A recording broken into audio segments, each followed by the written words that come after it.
Hello दोस्तों, मैं advocate आदर्श हीरा एक बार फिर आपका स्वागत करता हूं आपके अपने चैनल ऑनलाइन लीगल हेल्प में।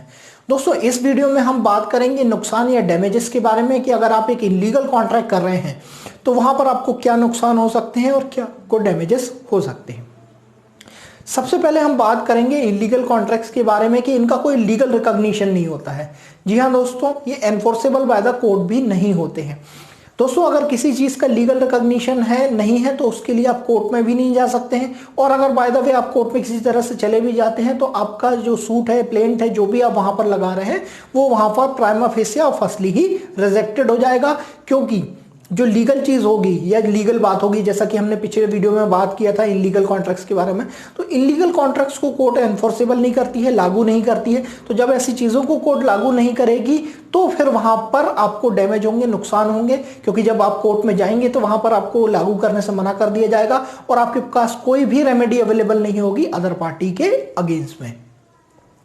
नेक्स्ट, अगर वहां पर किसी तरह से कॉन्ट्रैक्ट का ब्रीच हो रहा है, मतलब कॉन्ट्रैक्ट को तोड़ा जा रहा है, तो उसके स्पेसिफिक परफॉर्मेंस के लिए आप वहां पर कोर्ट में नहीं जा सकते हैं। आप वहां पर कंपेल नहीं कर सकते हैं किसी पर्सन को कि वो एक इलीगल कॉन्ट्रैक्ट को माने और उस इलीगल कॉन्ट्रैक्ट के अकॉर्डेंस में एक्ट करे। भले ही आपने उसको कुछ अमाउंट दे दिया है या कुछ भी चीज उसके लिए कर दी है उसके बिहाफ में, तो भी एक इलीगल कॉन्ट्रैक्ट के लिए आप कोर्ट में नहीं जा सकते हैं और ना ही उसको इन्फोर्स करा सकते हैं।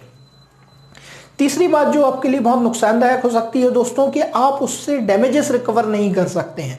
जी हाँ दोस्तों, अगर आपका कॉन्ट्रैक्ट इलीगल है तो आप कोर्ट भी नहीं जा सकते हैं। कोर्ट में जाके ये भी प्ली नहीं रह सकते हैं कि आपने वो अमाउंट पे किया है उनको, सर्टेन अमाउंट, क्योंकि वो जो भी अमाउंट आपने पे किया है दोस्तों वो किसी इलीगल चीज को करने के लिए पे किया है, इसीलिए कोर्ट उसको ना एनफोर्स करेगा और ना ही आपको वो अमाउंट जो है रिकवर करा सकता है। तो इसलिए दोस्तों इलीगल कॉन्ट्रैक्ट से हमेशा बचे। जो चीजें विधि सम्मत है उनके साथ ही रहे, जो लीगल है वैसे ही कॉन्ट्रैक्ट करें।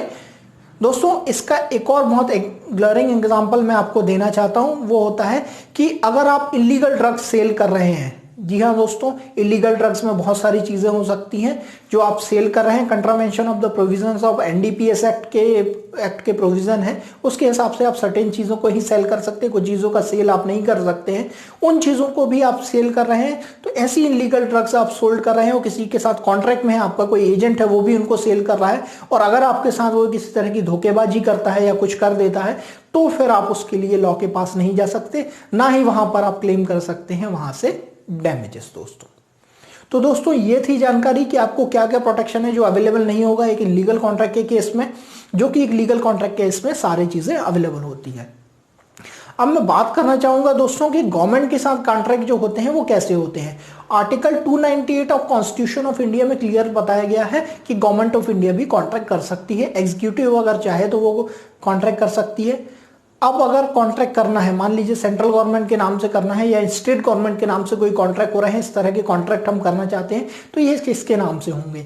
जनरली स्टेट गवर्नमेंट के नाम से जितने भी कॉन्ट्रैक्ट होते हैं वो गवर्नर के नाम से होते हैं, ऑनरेबल गवर्नर जी के नाम से होंगे, और जो भी कॉन्ट्रैक्ट सेंट्रल गवर्नमेंट के लिए किए जाते हैं वो ऑनरेबल प्रेसिडेंट के नाम से किए जाते हैं दोस्तों।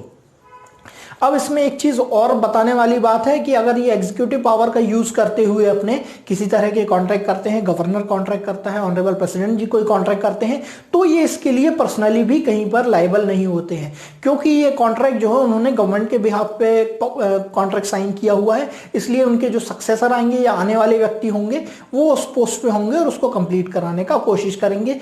पर्सनली ये लोग किसी भी कॉन्ट्रैक्ट के लिए वहां पर लायबल नहीं होते हैं दोस्तों। तो दोस्तों, ये थी जानकारी इलीगल कॉन्ट्रैक्ट्स के नुकसान के बारे में। इसके साथ साथ गवर्नमेंट के साथ अगर आप कॉन्ट्रैक्ट करना चाहते हैं तो आप कैसे गवर्नमेंट से कॉन्ट्रैक्ट कर सकते हैं दोस्तों। अगर दोस्तों आपको ये जानकारी अच्छी लगी है तो इस वीडियो को लाइक जरूर कीजिए। अगर आप नए हैं, आज तक आपने इस चैनल को सब्सक्राइब नहीं किया है, तो नई नई अपडेट्स के लिए इसको सब्सक्राइब जरूर कीजिए। आपका इस वीडियो को देखने के लिए बहुत बहुत धन्यवाद।